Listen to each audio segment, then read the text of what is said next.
اعوذ باللہ من الشیطان الرجیم بسم اللہ الرحمن الرحیم ولا تأخذکم بہما رأفۃ فی دین اللہ ان کنتم تؤمنون باللہ والیوم الآخر ولیشہد عذابہما طائفۃ من المؤمنین۔ اللہ کے حدود قائم کرنے کے اندر تم کو نرمی نہ پکڑ لے اگر تم در حقیقت اللہ اور یوم آخرت پر ایمان رکھتے ہو، اور چاہیے کہ ان دونوں کے عذاب کو، ان دونوں کی تکلیف کو مسلمانوں کی ایک جماعت بھی دیکھ لے۔ یہاں پر زنا کی قباحت، اس کی بنا پر اس کی سزا بھی بہت بھاری رکھی گئی کہ اگر شادی شدہ ہے تو اس کو سنگسار کیا جائے گا، اور اگر شادی شدہ نہیں ہے تو ایسی صورت میں اس کو 100 کوڑے لگائے جائیں گے، کیونکہ زنا ایک وبال کی طرح ہے، اور زنا کی بنا پر نسب میں خلط ملط ہو جاتا ہے۔ ایک آدمی نے زنا کیا کسی اور پرائی عورت کے ساتھ، اب وہ عورت اپنے شوہر کو بتلائے گی کہ میں تجھ ہی سے حاملہ ہوں، حالانکہ یہ تو کسی زنا کا نطفہ ہے، تو وہ کسی اور خاندان کا ہے، لیکن اپنے شوہر کے خاندان کے ساتھ اس کو ملا دیتا ہے۔ اور جہاں پر زنا کاری عام ہوتی ہے تو ہمیں پتہ ہی نہیں چلے گا کہ ہم جس سے نکاح کر رہے ہیں آیا وہ ہماری بہن ہے یا کیا ہے۔ باپ نے زنا کیا ہو اور اس سے بچی پیدا ہوئی، اس سے ہم اگر نکاح کر لے تو گویا در حقیقت وہ ہماری بہن ہے، تو کبھی بہن سے کبھی خود اپنی بیٹی ہوگی، اپنے ہی نطفے سے پیدا ہوئی، لیکن ہمیں معلوم نہیں کہ ہمارے نطفے سے پیدا ہوئی، تو آخرکار نکاح کرنا لازم آئے گا اپنی بیٹی کے ساتھ۔ تو یہ نسب کو بھی خلط ملط کر دینے والی چیز ہے۔ اور دوسرا کہ جھگڑا کی جڑ پوری دنیا کے اندر اگر دیکھا جائے کہ یہ فساد، جھگڑے، لڑائیاں کیوں ہوتی ہے، تو اس کے اندر اگر ہم گہرائی سے غور کریں گے تو 2 باتوں میں سے ایک بات ہوگی، یا تو آدمی مال کی بنا پر ایک دوسرے کے ساتھ جھگڑا کرے گا، یا عورت کی بنا پر ایک دوسرے کے ساتھ جھگڑا کرے گا، اور عورت کی وجہ سے یہ فتنہ اور فساد ہوا، یہ سبب زیادہ پایا جاتا ہے۔ اس لیے اللہ تبارک و تعالی نے ہمیں روکا ہے۔ جیسے ہماری غیرت آ جاتی ہے، ہماری بیٹی اور بہن کو اگر ہم غلط کام کرتے ہوئے دیکھتے ہیں تو ہماری غیرت جوش مارتی ہے، تو یہ جتنی کی جتنی عورتیں ہیں یہ تمام کی تمام اللہ کی بندیاں ہیں۔ اللہ کی بندی کے ساتھ بھی اگر تم اس طریقے سے زنا کرو گے تو اللہ کی غیرت بھی جوش میں آئے گی، اور ہماری غیرت کی بنا پر ہم دوسرے کے اوپر اپنا غصہ نکالتے ہیں، حالانکہ ہمارے اندر اتنی طاقت نہیں ہے۔ اللہ تبارک و تعالیٰ تو قادر مطلق ہے، اس کو غیرت آ جائے گی کہ میری بندی کے ساتھ اس نے زنا کیا ہے، حرام کام کیا ہے، تو ایسی صورت کے اندر وہ لڑنے اور اس کے اوپر آمادہ، جھگڑا کرنے کے اوپر آمادہ ہو جائے گا۔ اس لیے ہم زنا وغیرہ سے بچے، ورنہ اللہ کی غیرت جوش میں آئے گی، تو اللہ قادر مطلق ہے تو اس کی سزا بھی ہم کو بہت زیادہ ہوگی۔ اس لیے اللہ تبارک و تعالی نے یہاں پر بتلایا ان کنتم تؤمنون باللہ والیوم الآخر، کہ اگر تمہارا ایمان اللہ اور یوم آخرت پر ہے تو ایسی صورت میں تم حد قائم کرنے کے اندر کسی کے ساتھ نرمی مت برتو۔ یہ ایسا ہی ہے جیسے کہ ماں اپنے بیٹے سے کہتی ہے کہ اگر تم میرا بیٹا ہے، میرا لال ہے، تو تم میرا اتنا کام کر دے، حالانکہ وہ بیٹا تو یقیناً اسی کا ہے، لیکن بات کو مؤثر بنانے کے لیے، بات کو چونکہ سامنے والا مان لے، اس لیے ماں اپنے بیٹے سے کہتی ہے کہ اگر میرا بیٹا ہے تو یہ کام کر لے۔ اسی طریقے سے یہاں پر بھی اللہ تعالیٰ مومنوں سے خطاب کر رہا ہے اور فرما رہا ہے کہ اگر تم اللہ اور یوم آخرت پر ایمان رکھتے ہو تو ایسی صورت میں تمہارے دل کے اندر نرمی نہ آنی چاہیے، بلکہ تمہیں تو چاہیے کہ جو سزا اللہ تبارک و تعالیٰ نے اس کے اوپر قائم کی ہے اسی کے اوپر ڈٹا رہے۔ زنا کے متعلق 3 مرحلے میں آیتیں نازل ہوئی۔ پہلا مرحلہ تو یہ تھا جو ہم آگے بھی بول چکے اور تم سن چکے کہ واللاتی یاتین الفاحشۃ من نسائکم فاستشہدوا علیہن اربعۃ منکم، کہ جو عورتیں فاحش کام کرے، زنا کرے، تو تم واللاتی یاتین الفاحشۃ من نسائکم فاستشہدوا علیہن اربعۃ منکم، تو تم ان کے اوپر 4 گواہ بنا لو اور اس کو اپنے گھروں کے اندر قید کر لو، حتی یتوفاہن الموت او یجعل اللہ لہن سبیلا، یہاں تک کہ ان کو موت آ جائے یا اللہ تبارک و تعالی ان کا کوئی راستہ نکالے۔ تو پہلی سزا تو یہ تھی۔ اس کے بعد مزید شدت بڑھتی گئی اس آیت کریمہ کے اندر کہ الزانیۃ والزانی فاجلدوا کل واحد منہما 100 جلدہ۔ قرآن مجید میں مطلق ہے کہ ان کو 100 کوڑے لگاؤ۔ پہلے تو گھر میں قید کرنا تھا اور کچھ تکلیف دینا تھا، اور اب دوسری مرتبہ میں یہ آیت نازل ہوئی تو 100 کوڑے لگانے واجب ہو گئے کہ زنا کرنے والا مرد ہو اس کو بھی 100 کوڑے اور عورت ہو اس کو بھی 100 کوڑے۔ پھر اس آیت کریمہ کی تفسیر اور تشریح کے اندر آپ صلی اللہ علیہ وسلم نے بتلایا البکر بالبکری جلد 100 وتغریب عام والثیب بالثیب جلد 100 والرجم، کہ اگر کنوارا مرد اور کنواری عورت ہو تو ایسی صورت میں اس کو 100 کوڑے لگائے جائے اور 1 سال جیلا وطن کیا جائے۔ تو 100 کوڑے لگانا یہ لازم ہے، اور حاکم اگر مصلحت دیکھے تو ایسی صورت میں اس کو جیلا وطن بھی کر سکتا ہے، لیکن یہ حد کا حصہ نہیں ہے۔ حد کا حصہ فقط کوڑے مارنا ہے، لیکن کبھی خیریت اسی کے اندر ہوتی ہے کہ اس آدمی کو یہاں سے تریپار کر دیا جائے، جلا وطن کر دیا جائے۔ اور اگر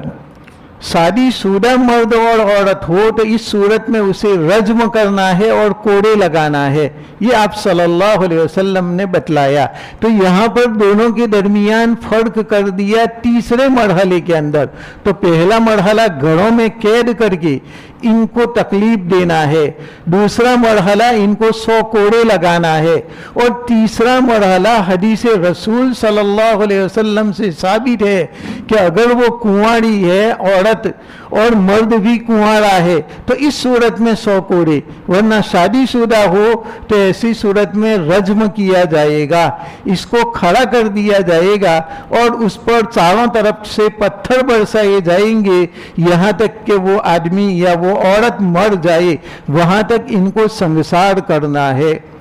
اور اس سنسار کرنے کے اندر چونکہ آدمی کو کبھی نرمی پکڑ لیتی ہے کہ ہم ایسا کیوں کریں کہ کسی آدمی کی جان لے لے، وہ بھی پتھر مار مار کر کے، تو اللہ تبارک و تعالی حکیم ہے اور اللہ تبارک و تعالی ہم سے بھی زیادہ مہربان ہے۔ تو اللہ مہربان ہے، اس کے باوجود اتنی بڑی سزا بتلا رہا ہے تو ضرور اس کے اندر حکمت پوشیدہ ہے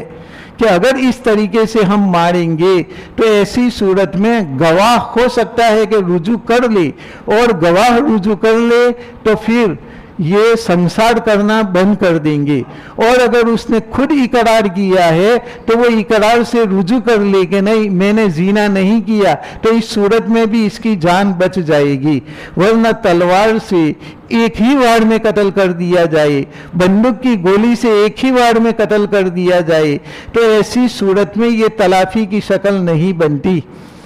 برخلاف اگر اس کو سنسار کیا جائے گا تو ہو سکتا ہے کہ گواہ کہے کہ ہم جھوٹ بولے تھے،